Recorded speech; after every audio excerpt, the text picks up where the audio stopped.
Okay, we are live Monday, May 26th, 2025.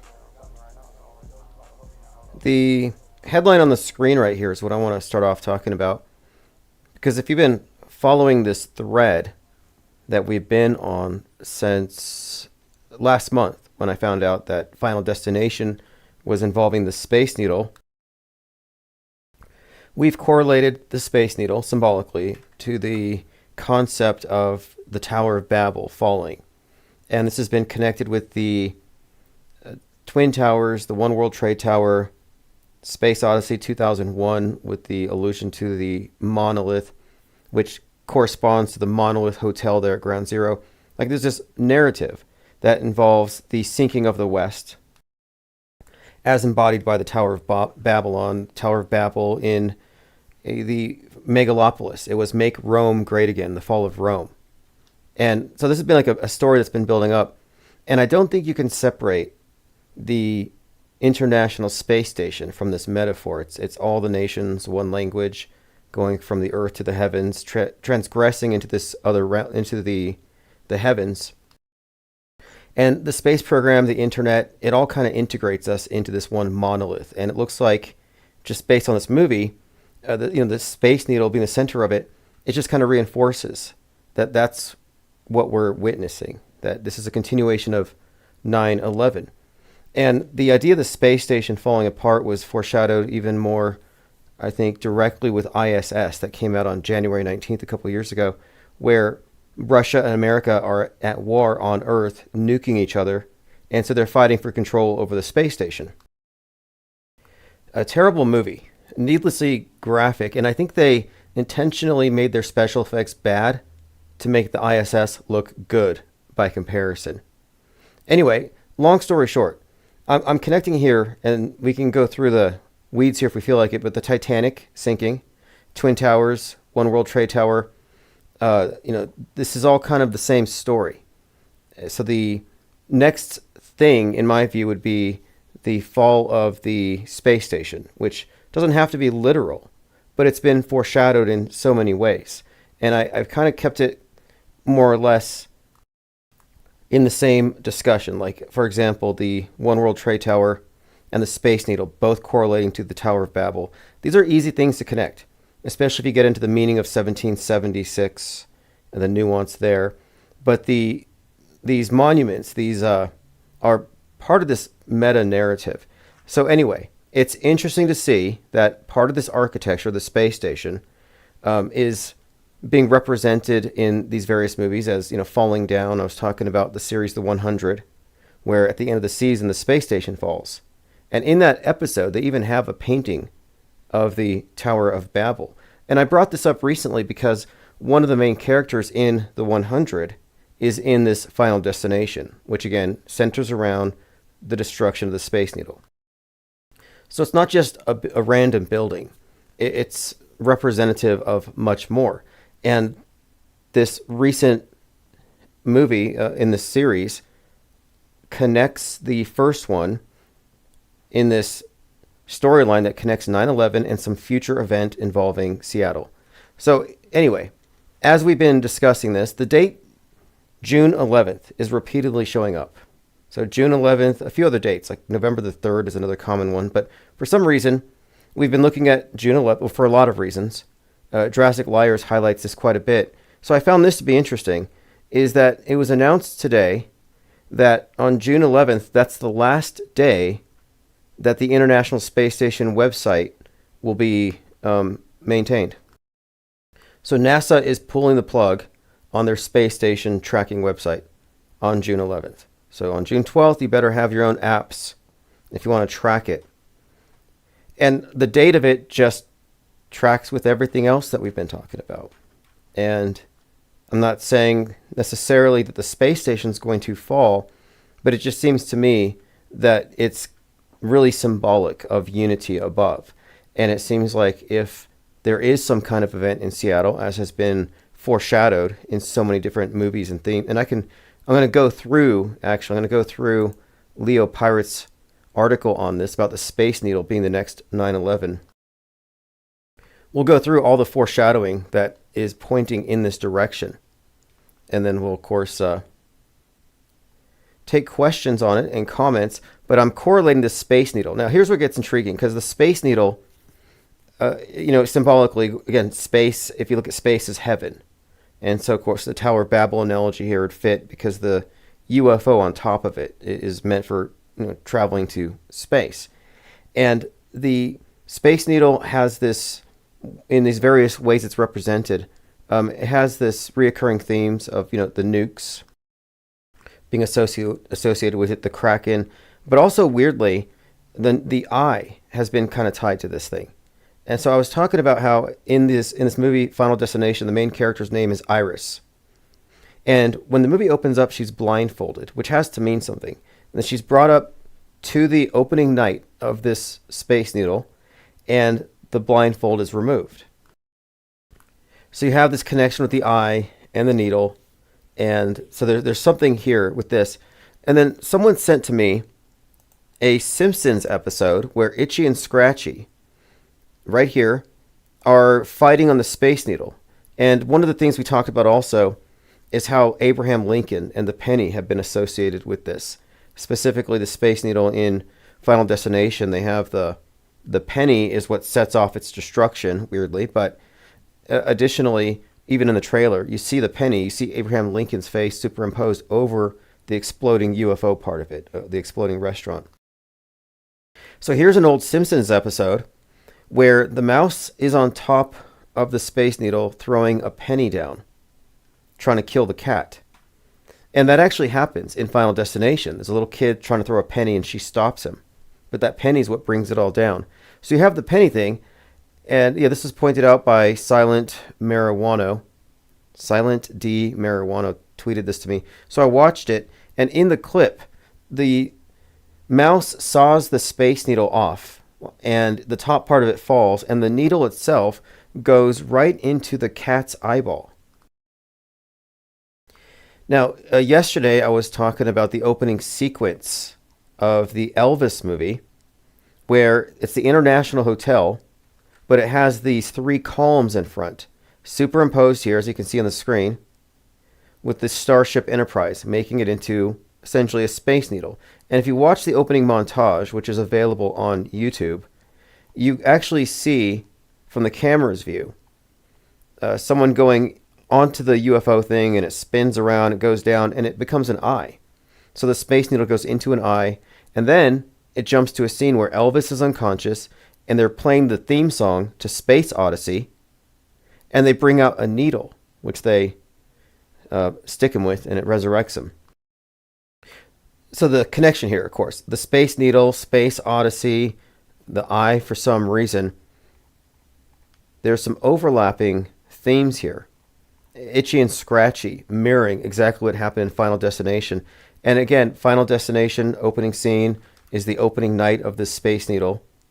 And last Friday, just a few days ago, the Century project that we've been talking about has finally reached a milestone. They opened up their Skyliner. Skyview, opening night. Skyliner, opening night. And having it on the 23rd makes it even more significant if you look into the number 23 in the Final Destination series. Now, in a rambling kind of way, what I'm pointing out here, and this is something that's made very clear in Francis Ford Coppola's Megalopolis, Make Rome Great Again, and then it talks about the empire falling, how you can't just bring down Rome in one night. There's a process to taking down an empire. And so I think this is a story that's being told over multiple major psyops and events, because history is being written in advance. I mean, ultimately, that's the purpose of fake news. So we're living through something that's already been written, and they have the best writers and directors who are conveying these major psyops. James Cameron's involvement with the Titanic movie, for example, and his connection with 9/11, predictive programming. I mean, it's all there. You can kind of see the architects of various aspects of it, but they have strongly correlated the Titanic, the West, and the space station as symbols of this one world unity that's going to fall. And even the numbers, we get into the numbers like 9/11, 119. It all comports, which we'll get into. But again, the fact that 6/11 is the last day for NASA's website where you can track their space station, what does that mean? Are they defunding this particular PSYOP? Okay, we're going to shut off this particular PSYOP. This is the cutoff date. It would be inconsistent for this thing to still be in operation, at least according to the app. It could just be a coincidence. I mean, anybody here believe in coincidences when it comes to world stagery? What's up, Marcel? Let's go. Oh, Coyote says, I saw Mickey 17 last night. Okay, so Mark Ruffalo was Donald Trump. The main character, Mickey 17, of course, shoots at him. The cut on his face, and then he poses before the camera. That's so beyond, exactly as you say, it's beyond random. And he denies, the director denies, that Ruffalo is based on Trump. But it's layered. But the fact is, he was talking about colonizing an all-white planet. He had the Trump cadence, the way he spoke, his inflections. He had the little hand sign. He had this political cult. It was 100% Donald Trump. And Mark Ruffalo, his birthday happens to be November 22nd, which is JFK's death day. And this is a reoccurring theme. We see that many of these Trump proxies in these movies have real-life connections, weirdly, to JFK in terms of their birth dates. And these, like Dennis Hopper in the Mario Brothers movie. He's King Koopa, and they melt the Twin Towers called the Koopa Towers. Well, Dennis Hopper was born, or no, he died on JFK's birthday, which is the birthday of John Hinckley Jr., who shot Reagan, and who was inspired by Robert De Niro playing Travis Bickle, the basis for the Joker, who shoots Robert De Niro as Murray Franklin. And it all ties together in a non-random, non-crazy way. It ties together in a way that a story would, a novel, a script would unfold. And I call it Metascript because it encompasses many years, many different movies, many actors, but they're portraying the same story and advancing it as they go. And we've been following a number of interesting threads. So the Mickey 17 one, a couple of connections here. So yes, he clearly reenacts Butler, which doesn't make sense because the movie was recorded before Butler, including posing in front of the camera with the bloody cheek. Like, obviously we're looking at some predictive programming, concurrent programming, whatever you want to call it. But beyond that, the character who replaces him as the leader is that the black woman who is analogous to Betty Pearson, a black woman in the Fallout. And then you have the same thing in Civil War. A black female soldier kills the Trump guy at the end of the Civil War. So there's a recurring theme there as well. Mark Ruffalo previously played the Hulk. And I mention this because Harrison Ford in the new Captain America becomes the Red Hulk. And he survives a near assassination attempt in that movie. And the trailer aired the day before Butler, so Marvel changed it. So that's a second movie that specifically correlates with the Trump shooting, overlapping timing with these releases. And in that one, the Red Hulk, I think, is kind of interesting considering Mark Ruffalo was the Green Hulk. And so I'm thinking Red Hulk, MAGA, Trump in its final form. Not quite sure, but there's some kind of symbolism here, especially with this green versus red, and Ruffalo being anti-Trump. There's some kind of messaging here, like the symbol or the color green with Luigi, and then you had the Green Beret, who blew up his Cybertruck in front of the Trump Tower. Jay Diggs says there's an event being called the Rattle in Seattle occurring tomorrow on the steps of City Hall. Trantifa versus evangelicals. Right. And I think there's going to be... There was something I saw today in Discord regarding a group of Patriot Front or something cramming up in a U-Haul like they did a couple years ago. So that's happening again. And they're going to come out and they're going to protest all the leftist groups that are going to be protesting. I mean, they get their permits months in advance. The stuff is predictable. And by the way, the 250th anniversary of American independence. So Independence Day is coming up. And between now and Independence Day, Donald Trump said, breaking, a monumental year-long celebration to mark the 250th anniversary of American independence to commence on Memorial Day and conclude on July 4th. So we're having some kind of a long, year-long celebration that will continue through July 4th, 2026. Which sounds like madness, state-olatry. All these QAnon people are worshiping Trump like he's Caesar, like he's some kind of god on earth. It's really sickening. I've been following these JFK Jr. people, and they're like saying, quit your jobs. The government's going to give you money through something called Nicera. They're going to take it from the deep state and give it to you. And I just jokingly play along with it. I'm like, hey, JFK Jr., I quit my job because I trust in you. And he wouldn't care if this was real, and I really quit my job because I thought that JFK was going to come back and somehow cancel all my debts. I don't know. I mean, you would expect them to have some kind of culpability, but nope. They don't care about you. They just want your clicks. Remember that. They just want your clicks, these engagement baiters. And that's the main game here. It's not truth.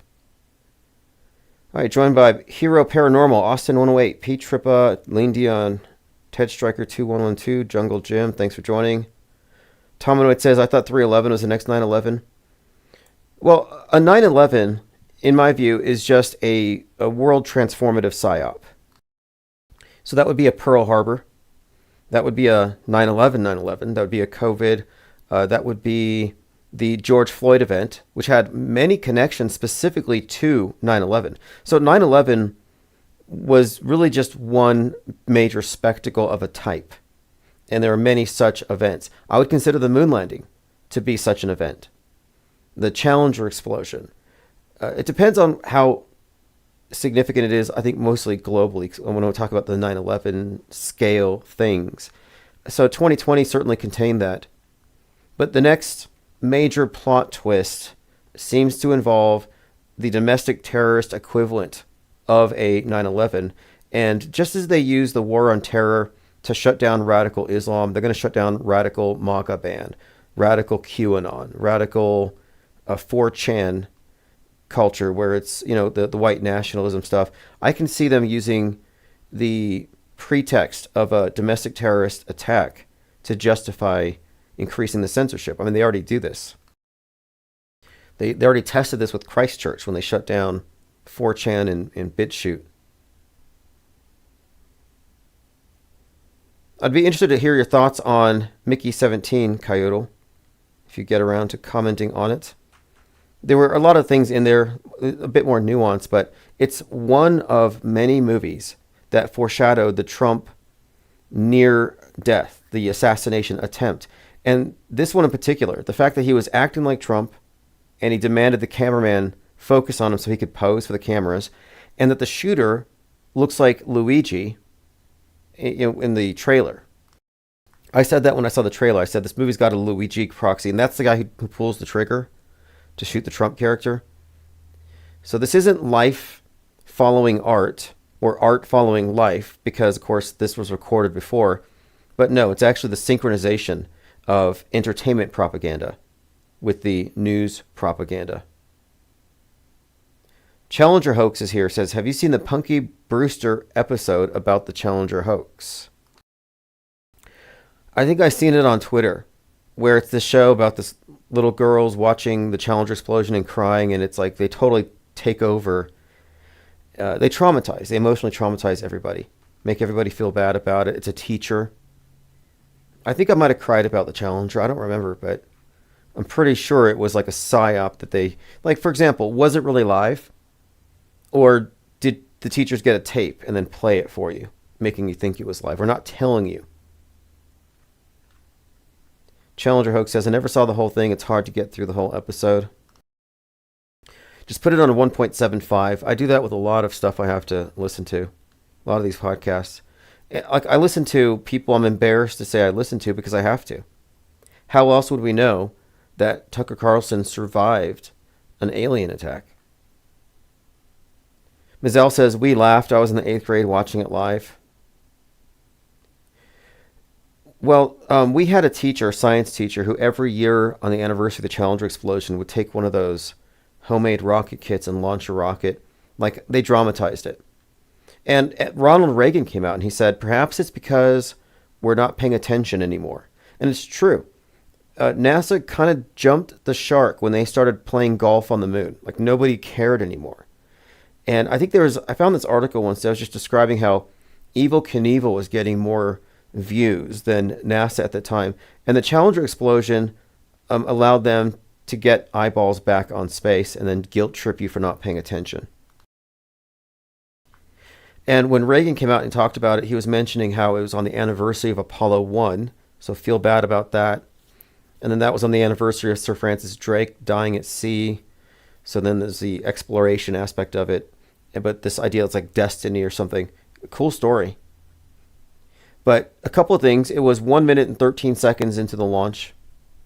And the Columbia shuttle was the 113th. And this 113, we talked about it yesterday, is one of these reoccurring numbers. And it seems to tie in repeatedly to this idea of like, so the Challenger being destroyed. I think the Challenger could be a way of referencing the West or perhaps even America. As William Cooper, who claims he had security clearance of Q, he said he had Q clearance, but he wrote it out as the shuttle names were telling the story, that it was the Columbian endeavor to discover Atlantis and Challengers would be destroyed. And I thought that was kind of one of my first examples of this notion of a metascript, like this scripted history with like Shakespearean double entendres, subtexts, foreshadowing. Like we pretty much live in a movie enhanced reality. We don't live in a movie. Everything is real, except the stuff that is fake. But you can delineate between the two if you pay attention. Most people don't. They're confused by design. Coyote says Epstein had plans in New Mexico to have a breeding farm to make babies using to impregnate them like White Planet in the movie M17. That's right. In my Censored South Pole episode, Epstein was still alive and he sold the temple to Musk, who turned the subterranean breeding farms into a place to experiment with like Dr. Moreau type hybrids. But yeah, actually he has a place here. Epstein does have a ranch. And a local reporter got some blueprints, and apparently they said that in the basement, at the bottom of an elevator, the first thing you see when the elevator opens is a life-sized painting of Ghislaine Maxwell nude, holding a knife. Which makes me think that she must be some kind of high priestess in their cult. And there are so many examples, movies that I could think of where, it's like under the facade of a dance academy. It's actually a satanic cult, and you got some high priestess behind it all who's sacrificing the noobs. And that's kind of what she seems like. I mean, that's terrifying. I've never seen the painting, but it exists. I've been waiting to see it, but it's there. Ryler5 says, tomorrow is the 88th anniversary of the Golden Gate Bridge. I remember Gilbert Godfrey was saying to stay away from the Golden Gate Bridge, and there was some buzz about that. The only thing I can think of regarding the Golden Gate Bridge is that there was sort of a connection to it made when the Dolly hit the Francis Scott Key Bridge, because there was this monument there at the Golden Gate, the Francis Scott Key Monument, that BLM vandalized and then put an art installation over it that was dedicated to the 1619 White Lion ship and those initial captives. So that directly connects to the idea of the 1619 project and the idea of the national anthem, of course, being vandalized, Francis Scott Key. Also ties in strongly with Leave the World Behind. And we analyze this in depth. So when the Dolly hit the Francis Scott Key Bridge, it was at 1:28 a.m. And of course, 1:28 ties into the release date of Leave the World Behind. And we found a number of instances of that number, in fact, overly represented with many of these seemingly disparate events. And that's the only reason we pay attention to the numbers. I mean, there's actually stories, narratives, propaganda messages that you could kind of point to that are far more concrete. The numbers are just, I don't know, I look at it as some kind of internal communication for the most part, but there is some occult aspect to all of it. So tomorrow being the 88th anniversary doesn't mean anything. I don't really think so necessarily. But it has to. the Golden Gate Bridge, like the Space Needle, like the One World Trade Tower, these are more than just utilitarian structures. They have a occult purpose. They tell a story. The height of the One World Trade Tower being 1776, the opening date, all of this stuff has more than just the mundane. There's like an esoteric aspect to it. Challenger Hoax says, what does NASA stand for? Need another 7 astronauts. You know, I was debating with Fight the Flat Earth. Does he still have a job? Is he still milking the Flat Earth thing now that the Antarctica trip happened? Well, Fight the Flat Earth and I were debating, and he and his cohort just couldn't deal with anything I would show them. I would say, hey, look, on the ESA footage, the space station has a shadow, and it's a big black dot, and there wouldn't be a shadow 295 miles above, 295 miles below something the size of a football field. I mean, maybe it could possibly create something of a shadow, but there's no way it would be seen from space as a dark patch on the Earth. And looking at the size of the shadow, it was bigger than a city. So I pointed this out, and I said, hey, Fight the Flat Earth, McToon, what do you think of this shadow on the Earth? And there's also another guy, I think his name was Red's Rhetoric. And Red's Rhetoric said, oh, that's just a smudge. That was his answer. It was a smudge, like a smudge on the camera. And I'm trying to make the point here, that's not a camera. This is a CGI simulated environment with a camera view. And the shadow is technically correct. It's the right angle, but it wouldn't be there. So whoever made this computer model screwed up. And they said it was a smudge. So I produced several other examples of the so-called smudge. We called this Smudgegate. And we used it to humiliate them for a bit.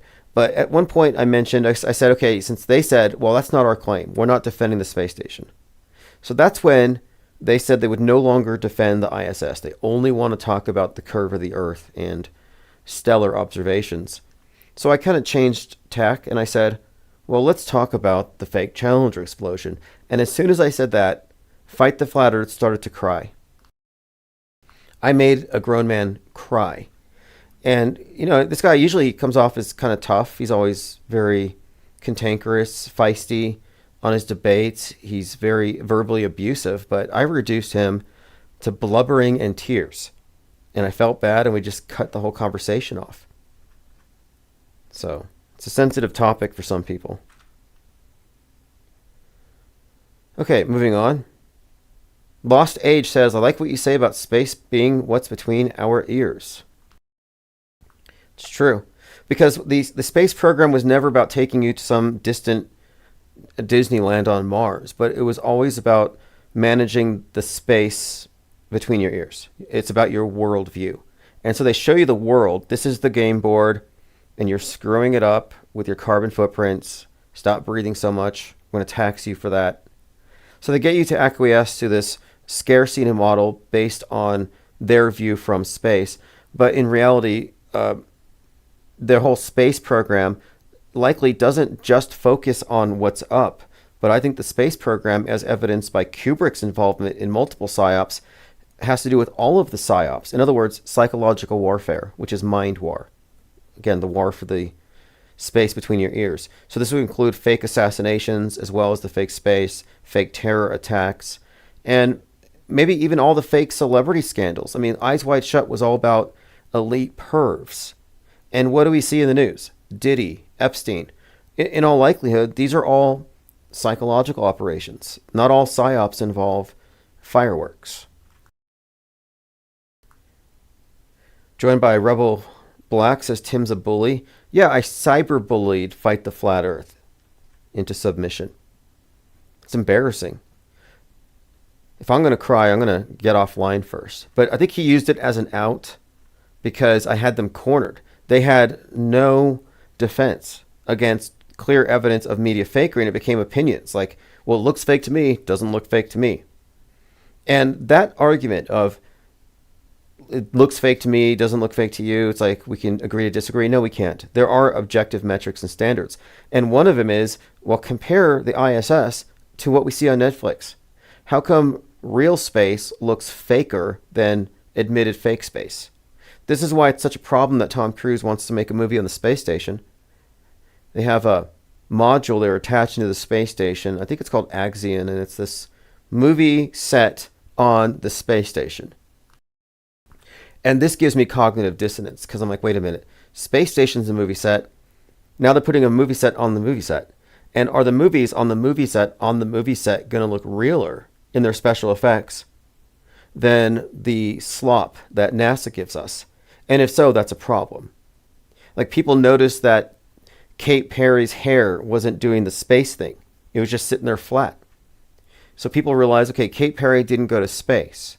Well, Tom Cruise, what are they going to do with his hair? Well, he's going to be on the ISS, so his hair is going to have to do something. Now, is it going to be hairsprayed? It's going to stick up ridiculously? I don't think he would do that. It would destroy his image. So likely they're going to want some smooth CGI effects, like he's swimming in water, but then it's going to make the NASA hair look really terrible. If I was running the op, I would make everybody shave their heads. Everybody. Like the twins, Mark and Scott Kelly. Just say, hey, we can't have your hair floating around and getting in the machinery. You know, you're going to be up there for 6 months. All right, moving on. Rebel Black says, Tim, this is where it's at. I'm rebranding. Oh, awesome. This is where it's at. Long-time caller. In fact, we are just celebrating the 5th anniversary of the George Floyd, Derek Chauvin psyop. And a lot of people just joined us around that time. So I'm hoping, and I am hoping that we get a nice plot twist. Like this, there's been so much of a build-up, and I'm not really hinging everything on a specific date. But if we look at the past precedent, they do when it comes to these big events. And these things are not random.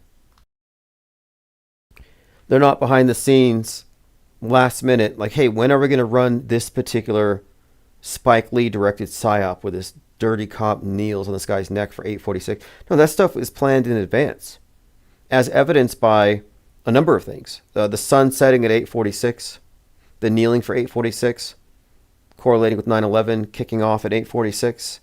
And we have so many examples of the theme of twins being brought into the story. You know, Twin Cities, of course, the twin Stephen Jackson coming out and talking and really stirring things up. Of course, Derek Chauvin and him working together didn't make sense, so they kind of scrubbed that from the story. It's a multi-layered psyop, and it's also guardrailed. So it's a good example of guardrailing. So the mainstream version is he was killed by systemic oppression, essentially. That absent that, he would still be alive. The guardrail version is he was killed by fentanyl, which you can blame on Biden for opening the borders and letting China in with their drugs. So you have this right-wing version of it where, oh, he's dead, but it's your fault. Left-wing version, he's dead, but it's your guys' fault. And these two versions are what I would call the MSM, mainstream mediation, and then MSM plus, the one that agrees but adds something else. And so this tug of war between, you know, what killed him has been going on for 5 years, and none of the people talking about this ever address the idea that he didn't even die, that the whole thing was quite literally a psyop, not a false flag. Speaking of false flags, we're still waiting for the false flag that Tucker Carlson predicted. The ethnic-based, Black Lives Matter-based, or Patriot Front-based psyop to come. And I have to also point out, this 6/11 thing has been consistently associated with far right, like woke right, extreme right, the QAnon right, the whole 6/11 armor of God thing that they glommed onto. Timothy McVeigh's execution date, Trump shot at 6/11. So 6/11 has been tied to both domestic violent extremists, which makes sense if you look at it as an inverted 9/11, but also it's been tied to the nuke itself. Some kind of a bomb that they get by working with Russia, perhaps. Something along those lines. So we'll see.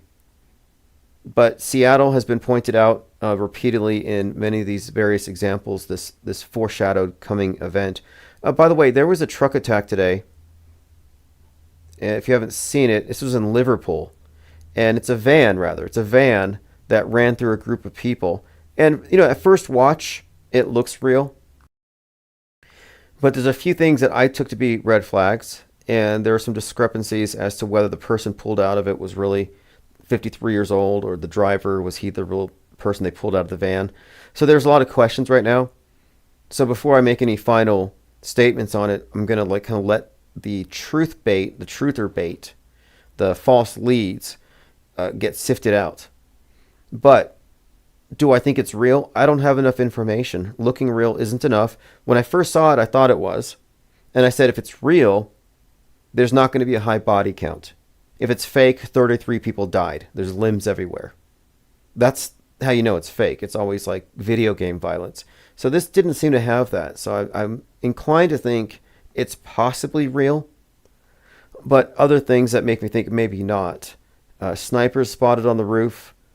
It was some kind of a football game or something, so people in uniforms. And if you're running a psyop in the streets, you can do it if the participants are all in uniform, so that they can be visually separated when you close off a movie set for it is essentially a flash mob, sort of like the Boston Marathon. Not that difficult to pull off. So we'll continue to look at that. A couple other developments. Synchromorphia said, is this a lead up to 6/11? Trump says Putin has gone absolutely crazy and warns of the downfall of Russia. And then we have the Russian space nuke that they lost control of, in case you forgot. We have all these world-ending threats, and it's just so many of them. It's like, which one should we focus on? Like, which ones are worth our attention? And that's kind of what I try to do here. Like, these are the threats worth paying attention to. Okay, Cupstar says, in relation to Mickey 17 and the resurrection theme, there are two 33s I noticed in the movie. The first one is when Mickey 17 gets back to base after being lifted out of the hole by the creepers. He gets back at 3:30 and finds out Mickey 18 has been printed. The second time is at the end. The position he references to his girlfriend on the diagram is C3, and she rescues the baby creeper from falling in the incinerator. Mickey 18 blows himself up just after. Okay, I didn't catch that. I did see the conspicuous 18 when he pushes the button, and of course the twin symbolism. There were twins of Mickey throughout most of the movie. Rebel Black says, riots coming this summer. Well, they've set the stage with Shiloh, and then, okay, Carmelo Anthony is being tried as an adult. They said first-degree murder, and a lot of people have a problem with that because they say, well, that's premeditation, and this was self-defense. So already it looks like some kind of systemic bias against him. That's how it's going to be framed. And we still have that story of Tyler Butler, who defended his house against 3 white teenagers breaking into his house in the backyard, and he's being charged with murder even though he was defending his house. And people are saying double standard. So I can see the rage bait steadily being dripped out there. And then you have one of the top performing horror movies of all time right now, Sinners, where it's white racist vampires and the Klan gets gunned down at the end.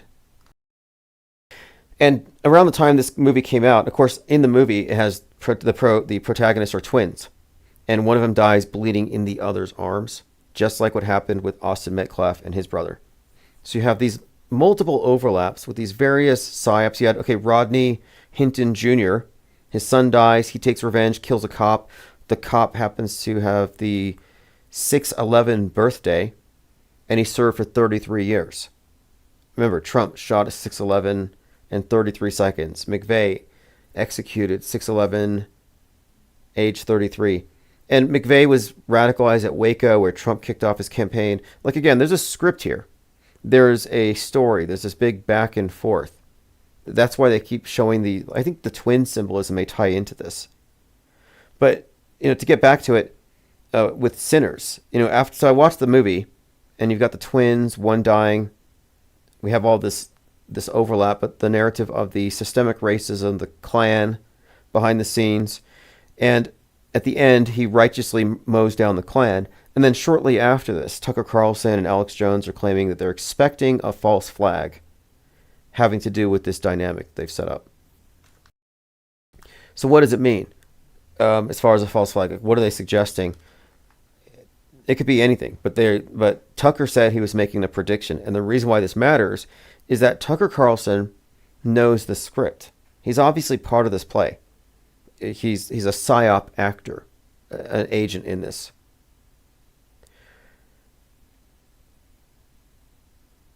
Anik Skeen says, observing the early psyops like Le Mans racing disaster of June 11th, 1955 with 84 deaths. I haven't seen that one, but one thing I like to do is I like to go back and see how far back we can actually see these things. You know, you could find examples of Trump in entertainment media as he exists right now in 2025. You can find examples of that back in 1958, like with Trackdown. And when the mainstream media noticed Trackdown, foreshadowing Trump and building the wall and all this stuff, that was in 2016. In that 1958 TV show, he's arrested. Well, Trump wasn't arrested until 2023. So not only was this movie noted for being predictive and eerily prescient, but it still had more predictions yet to come true. So Trump is a character that was created, you know, he's sort of a hyperstition. You know, they manufacture this character in the public imagination, and then someone arrives and fills the shoes. IFEPA73 says, seriously, how did that car get through? How was he allowed to drive through a closed-off section of a parade? Yeah, I think it's totally fakeable. And the guy rolling up on the hood, I mean, I've seen stunts. In fact, we were looking into stunt devils back in 2020 during the Summer of Love when you had Summer Diaz and, what was the other one's name? Something Love. So you had these two dancers, Summer and Love, dancing in the street, and this white car comes and hits them. And looking at it, I thought, wait a minute, these are two very small, kind of slight women. But in the video, they look kind of like they're packed with padding or something, like large. And I watched some videos to see what various stuntmen can do when it comes to getting hit by cars. And it's an art form. But there are actors who are trained at getting hit by cars. Like it's not even a very impressive stunt. So it could have been totally fake. It looks fake to me. But I need more information. And it does look like there's a counter narrative here. I saw where, and I'll pull it up on Twitter. You have the kind of, you know, what I guess the replacement theory type saying it was an immigrant. And they're trying to cover it up by framing a white guy. I mean, you have all the usual guardrails. Nobody's calling it fake except for us. Ryla05 says, how much of World War II was fake?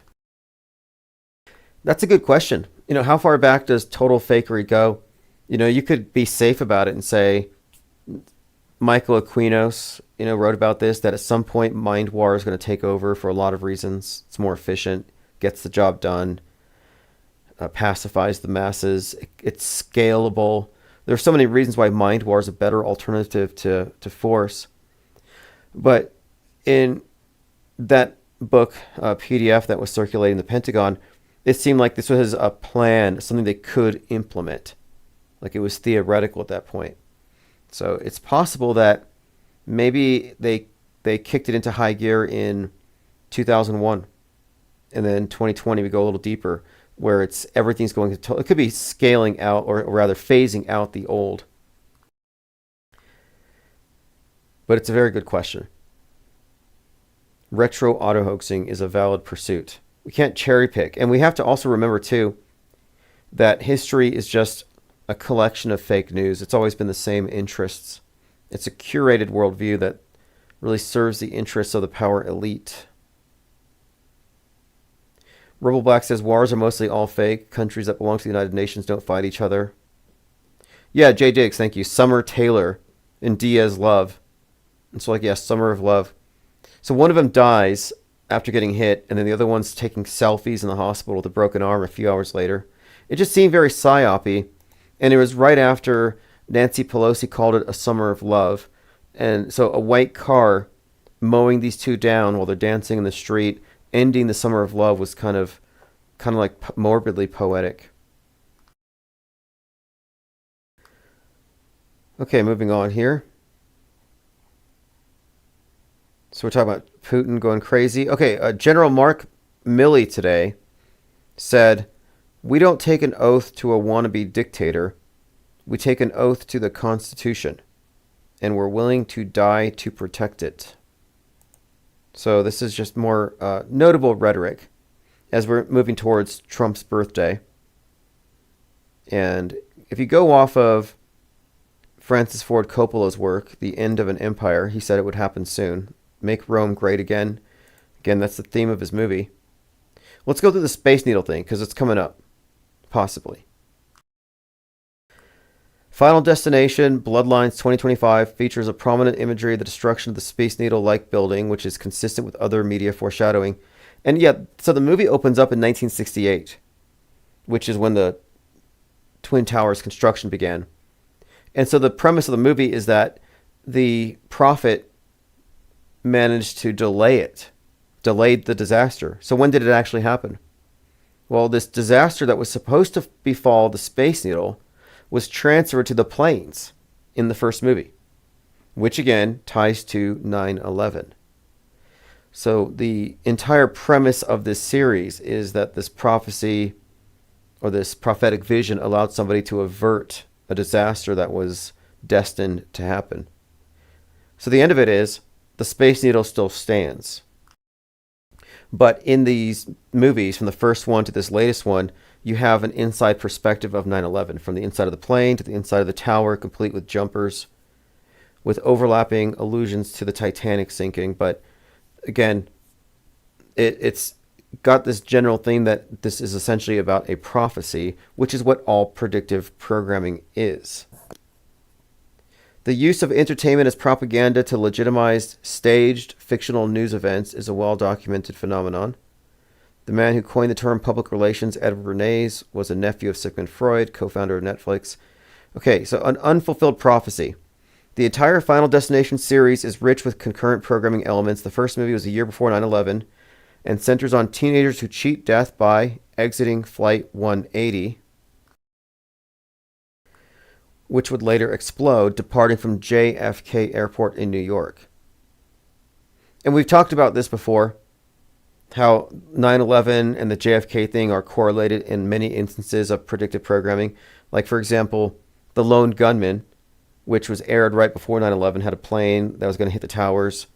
One of the characters has a name that's an anagram for Lee Harvey Oswald.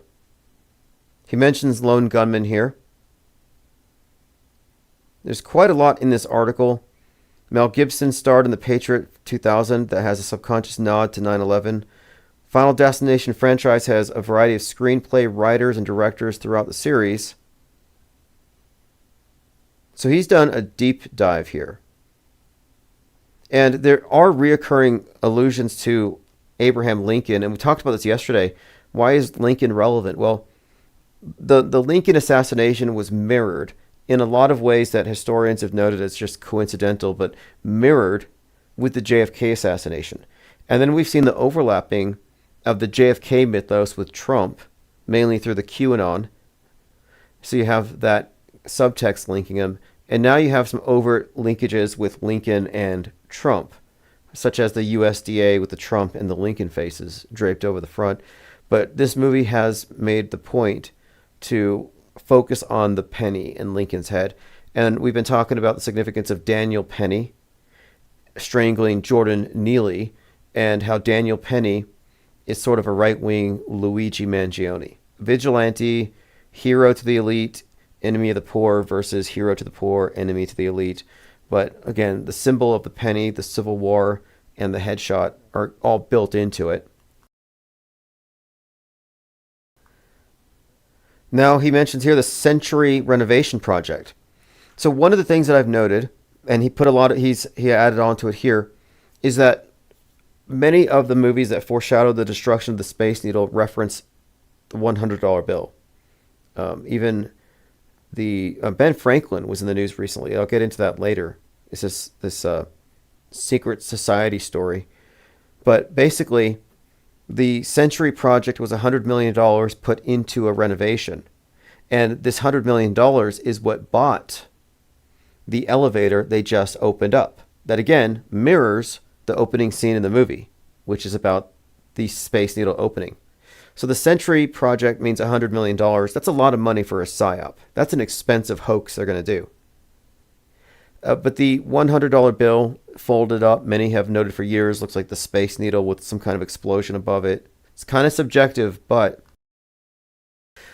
$20 bill folded up gives you the Twin Towers, which again, George Floyd was originally arrested over what? A $20 bill. So the currency, the penny, the $20 bill, the $100 bill, this is kind of a reoccurring theme here. But and again, I mentioned in the movie that there was a character from a series called The 100, and season 1, episode 13, the space station explodes in the sky. So 100 Century Project, 100 years exactly between various examples of significant events in Lincoln's life and then events in JFK's life. So again, Century, the cent.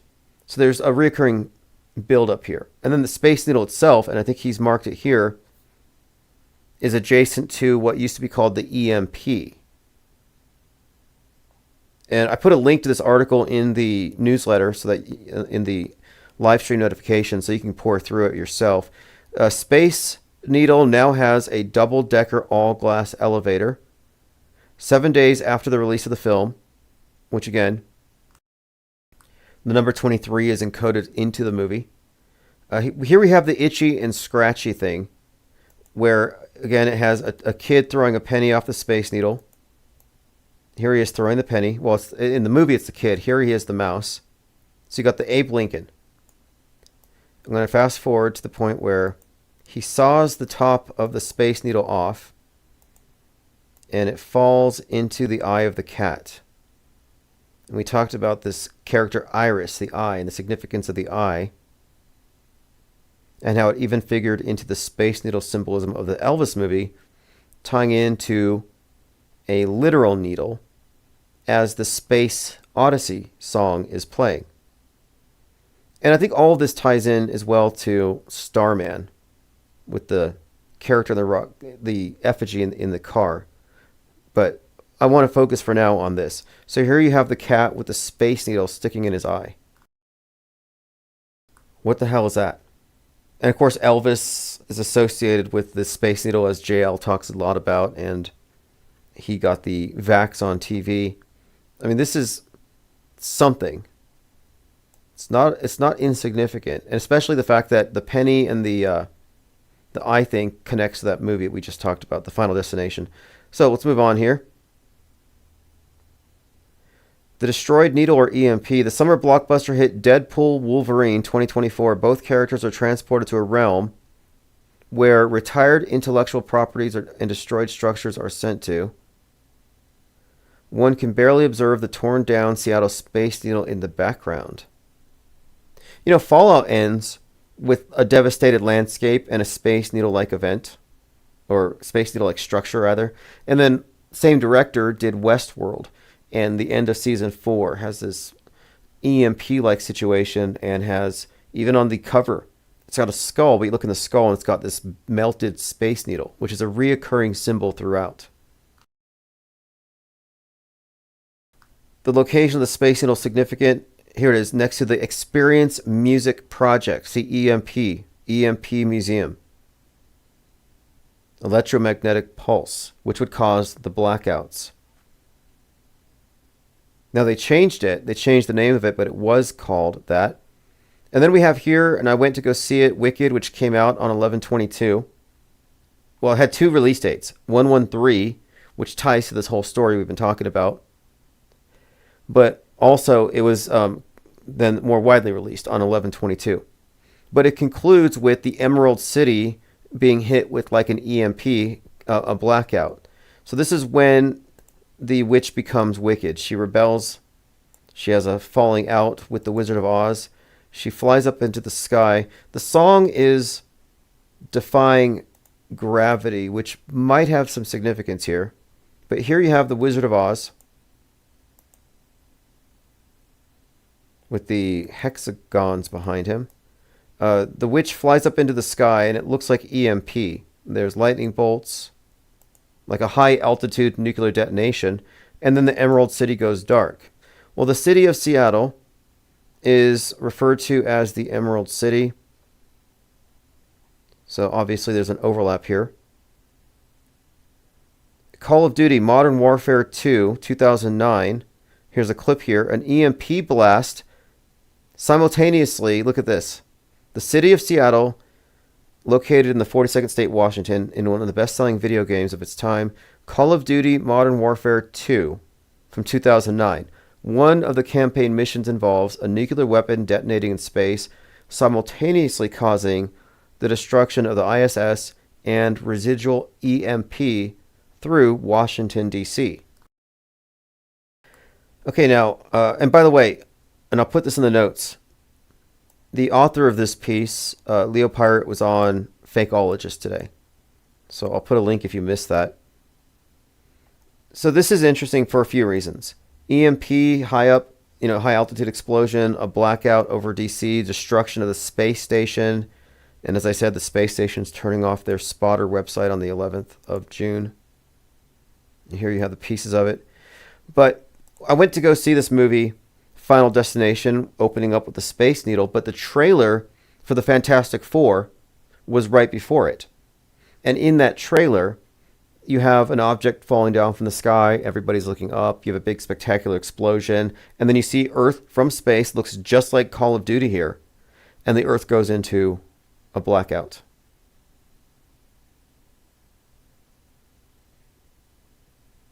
All right, Rebel Black says, that episode of Lone Gunman is kind of important. Metascript writers have a template. Yeah, it's 100% the case here.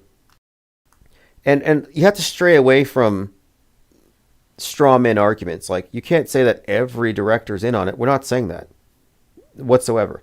We're talking about just effacing the distinction between news propaganda and entertainment propaganda. You know, there are many people who figured out that the news is largely rigged, staged, biased, obviously, but also that it incorporates psyops and outright fakery and simulations, but who haven't made the connection with all of the bizarre connections between the entertainment and what happens in the fake news. Well, it's the same department. I call it the psyop entertainment complex. Okay, again, here's what he says. This is from that article. The examples shared are a small sample of the subconscious suggestions pointing world stage audiences to the Seattle iconic structure in recent entertainment media. Foreshadowing, yeah, exactly. That's kind of what we've been talking about. The foreshadowing for this disaster is more voluminous than that which preceded 9/11. Such an event would be a coast-to-coast destruction of the U.S. landmarks, demoralizing the nation, as mentioned in my previous article, Spike Lee Metascript Breakdown. It's possible the culprit blamed for this future news fiction will be domestic rather than foreign. And I think that's really what it comes down to, because we have to also include in here, since we're talking about McVeigh and his motivation for the terror attack in Oklahoma City, the first World Trade Center thing, was also, we're talking about before 9/11, before radical Islamic terrorists, you had the white nationalist terrorists, and it's like they're bringing that back in. So they had the Waco thing, but also he was inspired by Turner Diaries. And I've been noting how Turning Point USA is basically platforming Turner Diaries. And the Turner Diaries is by someone who coincidentally, obviously, because it's a coincidence, is written by a guy who was born 9/11, 1933, William Luther Pierce. So 9/11, 1933, but the Turner Diaries is a story about this hypothetical future, a violent revolution in the United States caused by the organization. This book was described as being explicitly racist and anti-Semitic by the New York Times. The organization's actions led to the overthrow of the federal government, a nuclear war, and a race war, leading to the systematic extermination of non-whites and Jews worldwide. Whites viewed as race traitors are hanged in mass executions they call the Day of the Rope. So Day of the Rope is a phrase that was floated around leading up to January 6th. in a lot of these telegrams.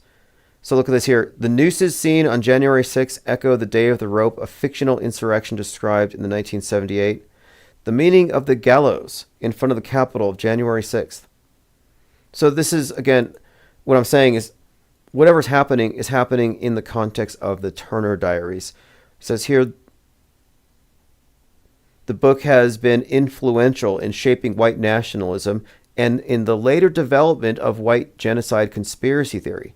So, yeah, okay, this is interesting because Nick Fuentes, of course, promotes the idea of white genocide, of white replacement theory. And in that Spike Lee movie, Black Klansman, David Duke, Grand Dragon of the Ku Klux Klan, looks just like present-day Nick Fuentes. And they're all saying the same thing, America first, which is essentially about closing borders and maintaining purity and preventing what they say is the extermination of the whites. So this is the premise, the plot of the Turner Diaries does involve white nationalists as the bad guys in this global terror event.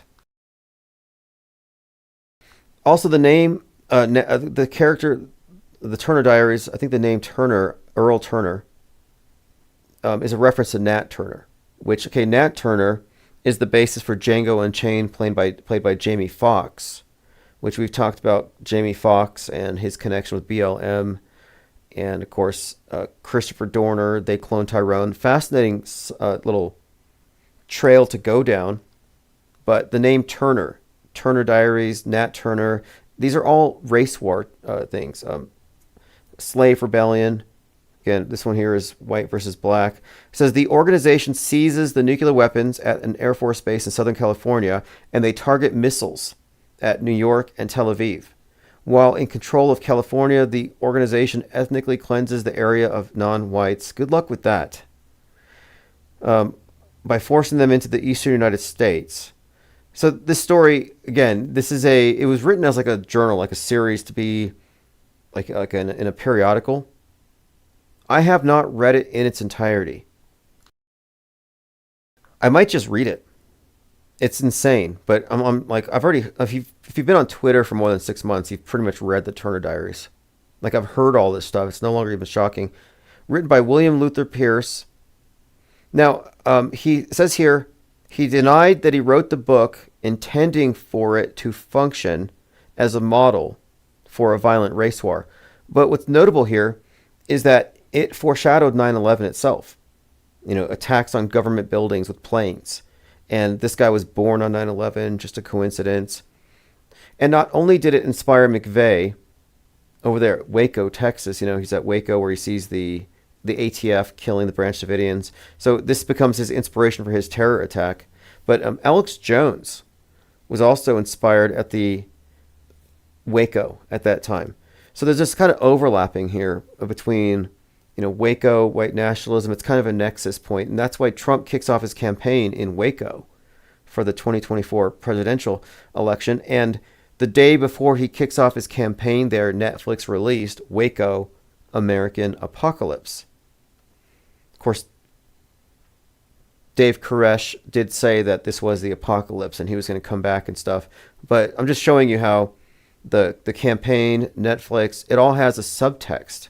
Trump's like, oh, we just went to Waco because it was close. No, there's a subtext. And there's no way that whoever is behind the production of this Waco documentary knew that Trump was going to kick off his campaign there before he did, to have timed it like that.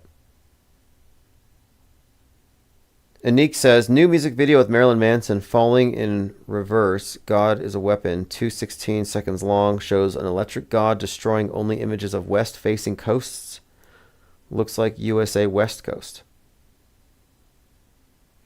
Well, we've talked about Marilyn Manson's work, the significance with regard to the assassination thing, because his most recent album, One Assassination Under God, which came out following Butler, so the timing is pretty much perfect.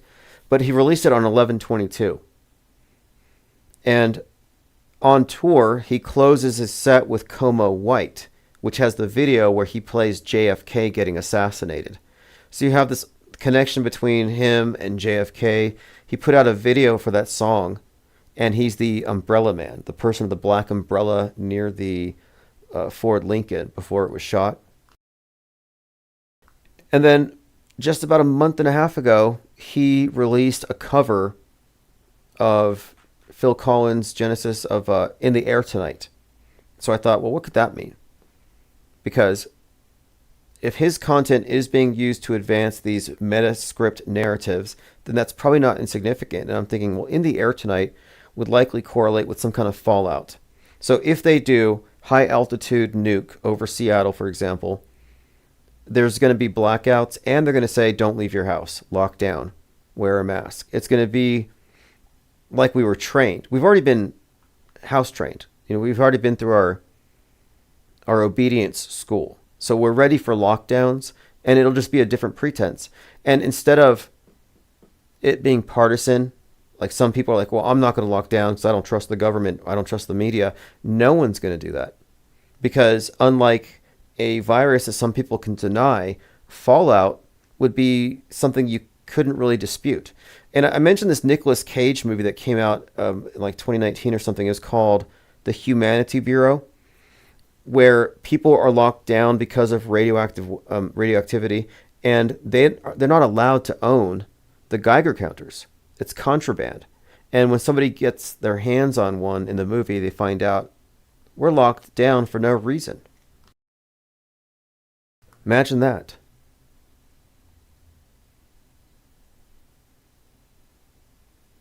All right, let's see what else we have here.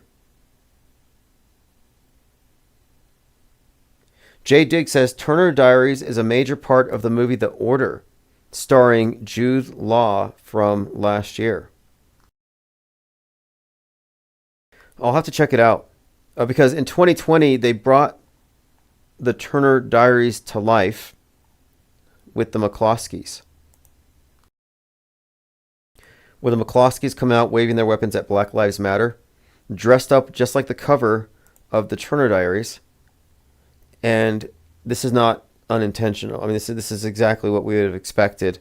They're bringing back this imagery for a reason, because they were highlighting the central theme here, that whites are under attack by the Democrats, the deep state, and the one world that's going to destroy America and go after nationalists.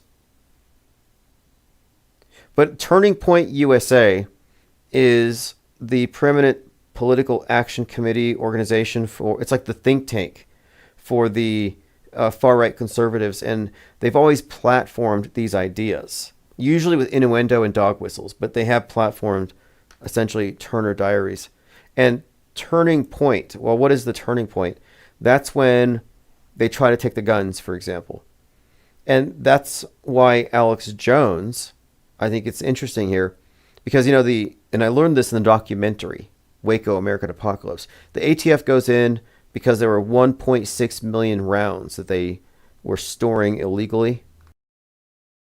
Alex Jones helped rebuild the Branch Davidian Church. He was really involved with that whole psyop. Then he goes on Piers Morgan a few years later because the DHS purchased 1.6 billion rounds of hollow point rounds.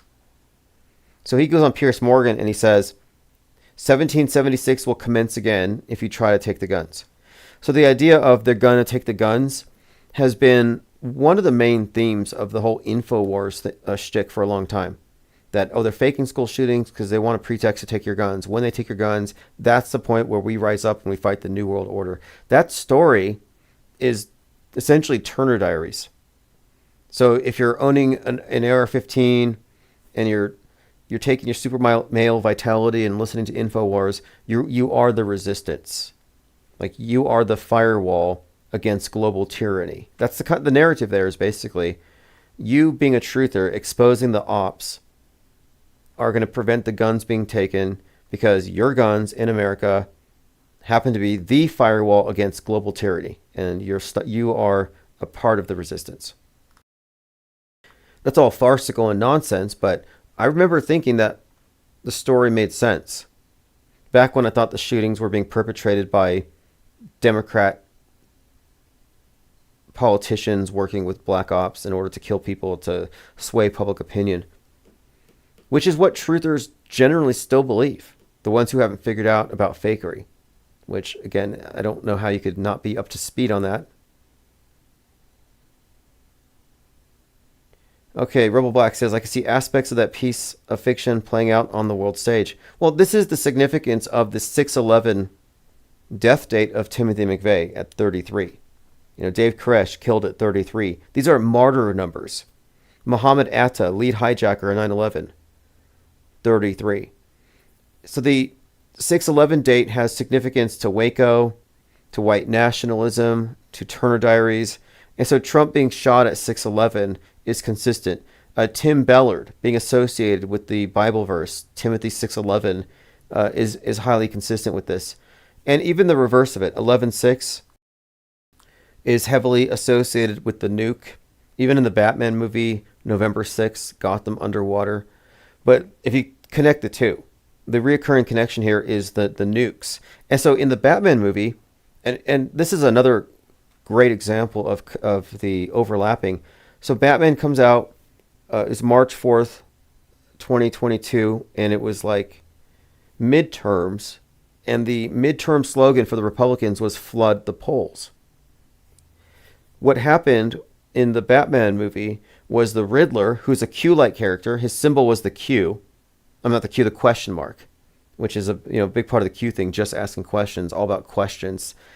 So the QAnon type Riddler character instigates his online followers to blow up the dams, to interrupt the elections. That's why Gotham was underwater on 11/6.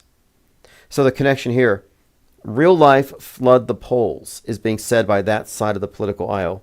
And in the movie, they literally flood the polls by having their radicals do some terrorism. And this idea of the radical terrorists being domestic also, interestingly, has this connection with Al-Qaeda. Al-Qaeda means the base. And the white nationalist group that has been associated with attacks on the power grid is called the base. This is from the SPLC, a white nationalist network that trains members in survivalism and paramilitary skills, preparing to mount an armed resistance. The base, a neo-Nazi accelerationist terrorist group founded in 2018. It's part of a broader neo-fascist skull mask movement. The base embraces Hitlerian ideology coupled with a mission to prepare for an impending race war. The base, a neo-Nazi group paramilitary training formed in 2018, and they espouse accelerationism and white nationalism.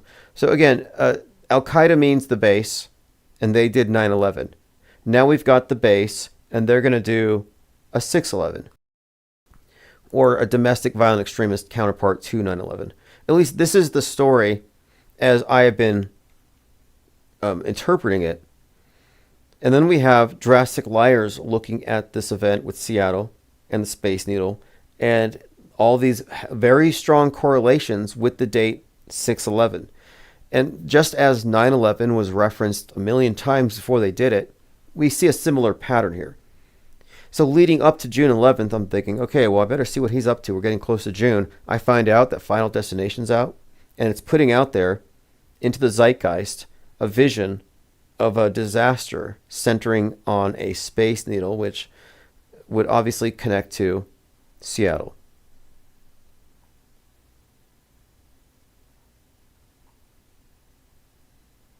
All right, let me go through my notes. I'm just scrolling through some of the things that I had highlighted here.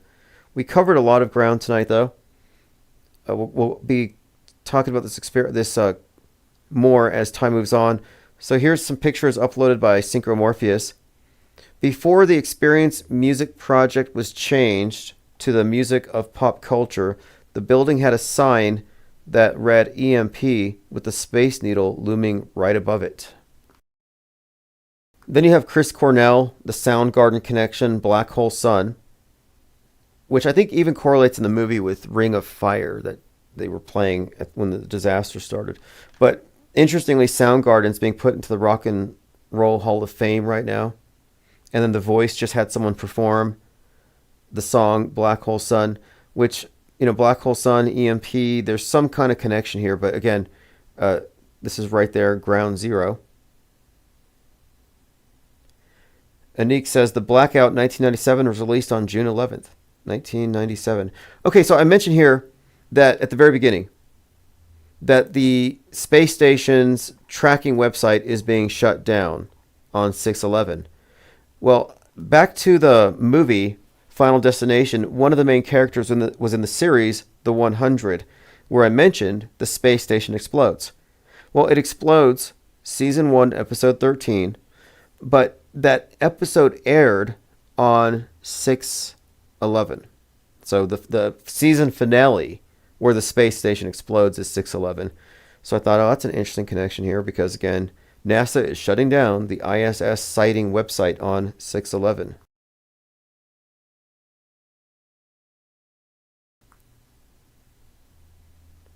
Now, there's something else too. So Leave the World Behind is one of these blackout movies. Then there's White Noise, blackout movie.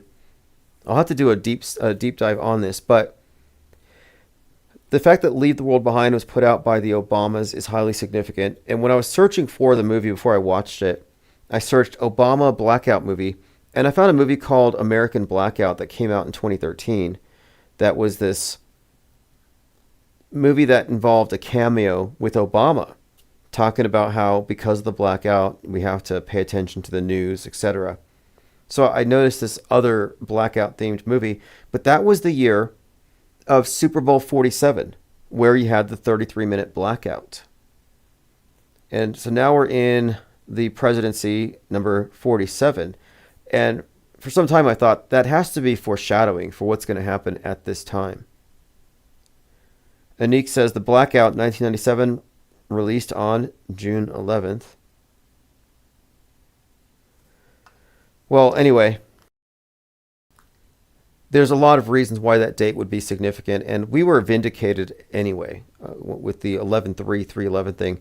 We said, hey, based on predictive media, it would seem that 11/3/3/11 will be a significant date regarding a worldwide event. And we were even remarking that boy band called World Order released that track on 3/11 called Let's Start World War III, which takes place in Seattle. And it has Trump in it. And at one point, Trump even, they simulate Trump being shot. He falls down in the snow, or they fall down in the snow while impersonating him. So when we were talking about this, I said, I'm watching Netflix. There's a show Colony. They say after the aliens invade that Seattle is ground zero for the reboot of civilization. So then we have an alien invasion, not literally, but we have this lockdown.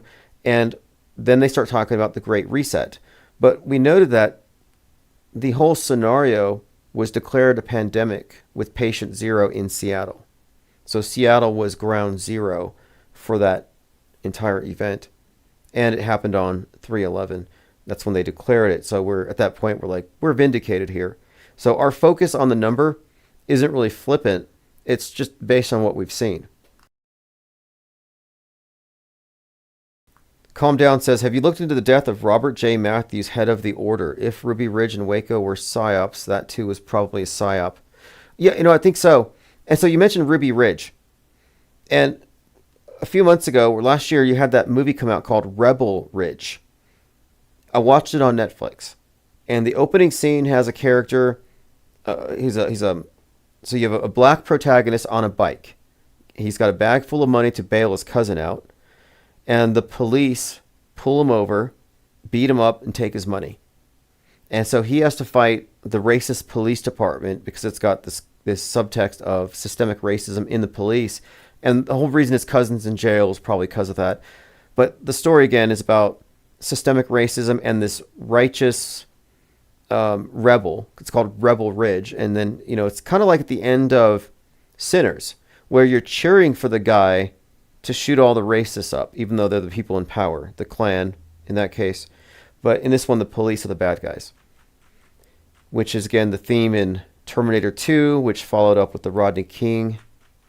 Lots of fascinating repeated themes here I'm just looking at it. But to stick to this, Rebel Ridge comes out, and then a few days later, Tyreek Hill gets yanked out of his car. And people immediately draw comparisons. It wasn't me. People are saying, you've got to see Rebel Ridge. It just happened. So I'm thinking Rebel Ridge seems to allude to Ruby Ridge, but on the other side. But that's kind of what we're talking about here anyway, is how these psyop themes, they're playing on these dualities. And so it went from outside alien terrorists to now it's going to be domestic terrorists. And I've talked about this before, how it seemed like what they introduced here in America with QAnon was something to correlate with the radical Islamic terrorists, in the sense that, okay, so, and I put this in one of the books, I think, and I'll probably reiterate it in Lie World. But if you look at the framework, you've got the West is evil, and the radical Islamic terrorists are against Western values.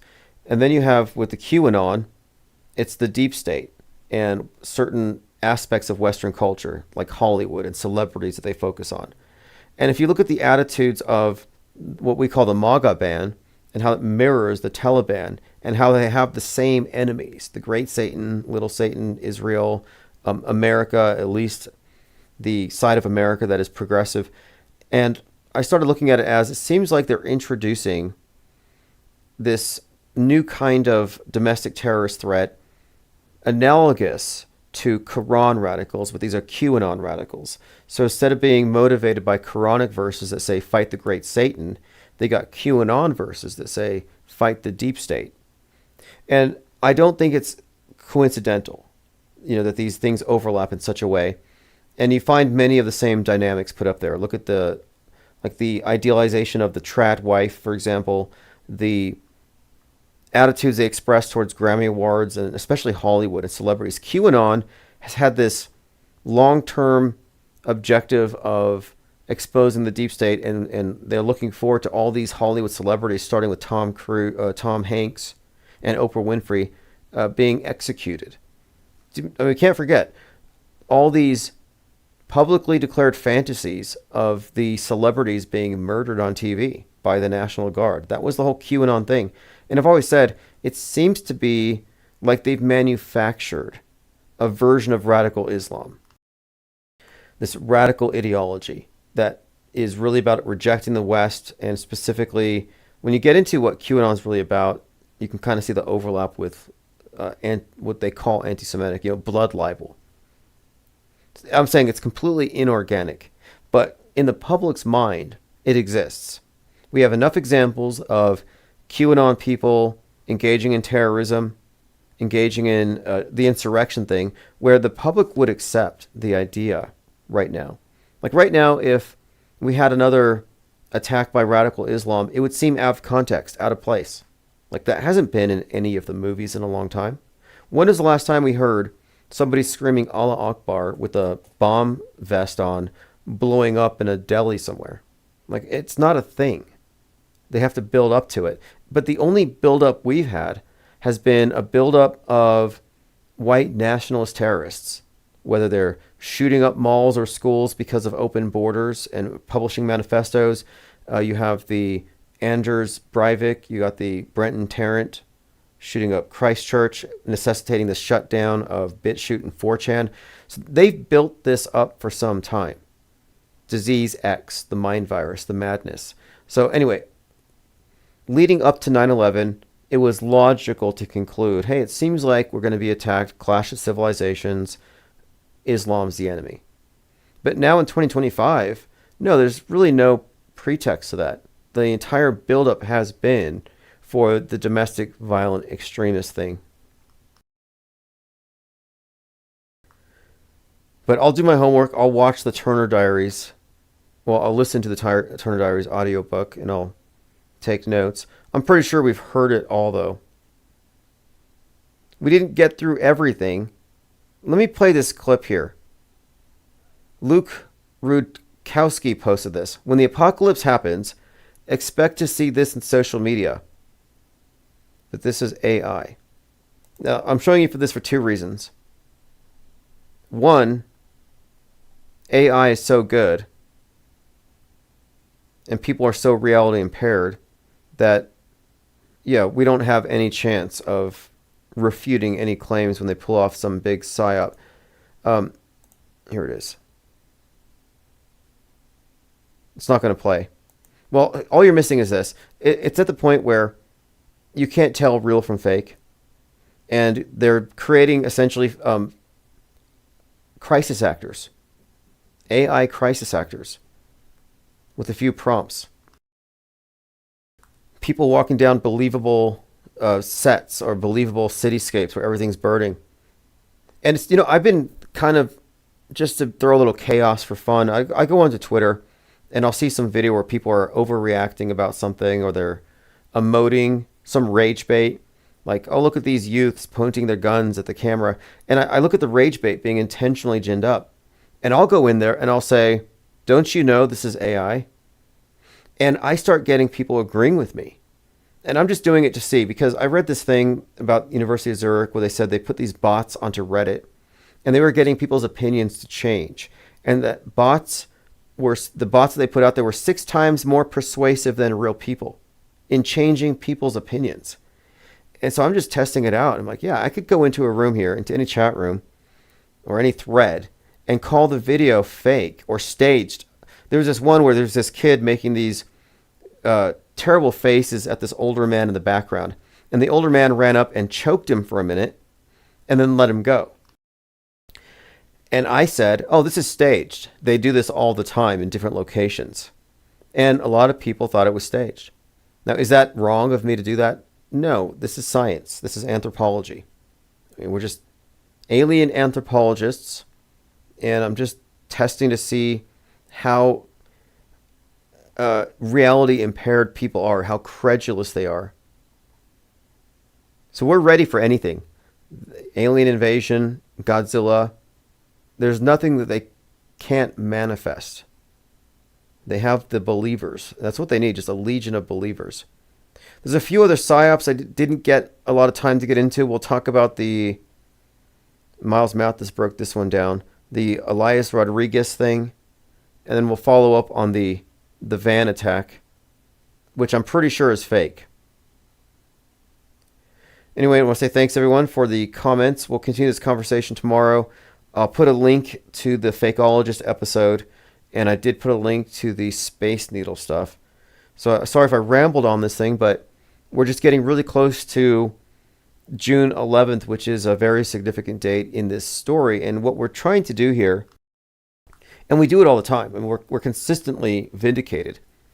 We're just showing the overlap between contrived fake events that are obviously scheduled in advance and the mainstream entertainment that bolsters it.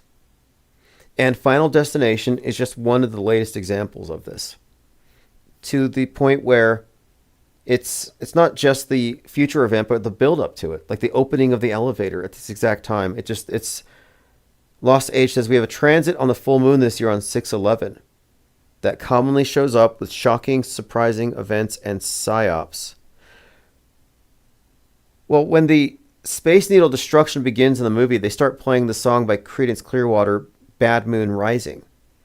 And I looked it up, and Bad Moon Rising seemingly came out in 1969. And the movie's set in 1968. So it's a continuity flaw, it's an error, but that just makes me think, because throughout the show, the music always lyrically connects with whatever's happening. So they needed that. So they tied in Bad Moon Rising and Ring of Fire to this scenario, just through the music. And as you may have seen in the trailer, they're playing Jenga, and the Jenga tower falls. And in Leave the World Behind, they have a Jenga tower fall, and it corresponds to the drones passing over with the Arabic flyers that say "Death to America." So they tie in 9/11. They thread the story back and forth. 9/11, Space Needle.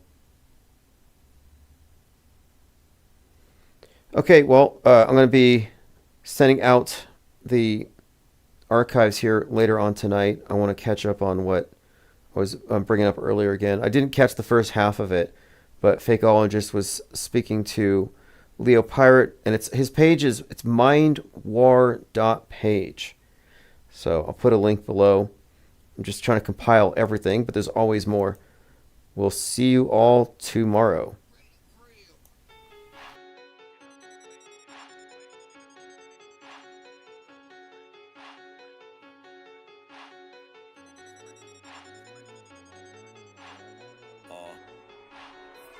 CIA be lurking, I be in the turban.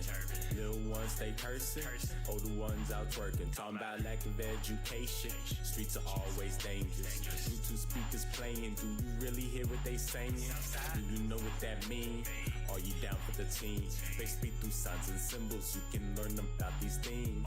Live by 9/11, club of 27. Once you think that they in heaven, nah bruh, it's a legend. It's all according to the code. Damn Illuminati with my mind, body, and my soul. That's why they snatching bodies, everybody in a Holly Grove. Deception is a hobby, switching roles with the auto close. We call that an auto hoax. Man, what you trying to prove? Don't you know we've been around the globe and been to the moon? Get it, that's an auto hoax. You tripping, times two. What about the shootings that they always cover on the news? Real, that's an auto They don't hoax. move, we will make the way. Let it spray, right reality like an AKA. Let them know we don't play. They live like life's a party, but it's really like a breakaway. Meditate, focus your attention on your better days. You know what I'm talking about. Don't let these slimy narcissists, antichrist out there turn your eye. Freedom of speech is actuality. That's why the truth must spread by word of mouth, word of mouth. It's all according to the code. Damn Illuminati with my mind, body, and my soul. That's why they snatching bodies, everybody in a Holly Grove. Deception is a hobby, switching roles with the auto clone. Let me turn on my auto hoax. Not even a proven fact. The floor curves into a spinning ball, and you can test for that. Globe is an auto hoax. Man, you must be trolling me. Scientific theories aren't what they are shown to be. Yup, that's an auto hoax. So what you're saying is you don't accept the claim that's missing proof. Then you lay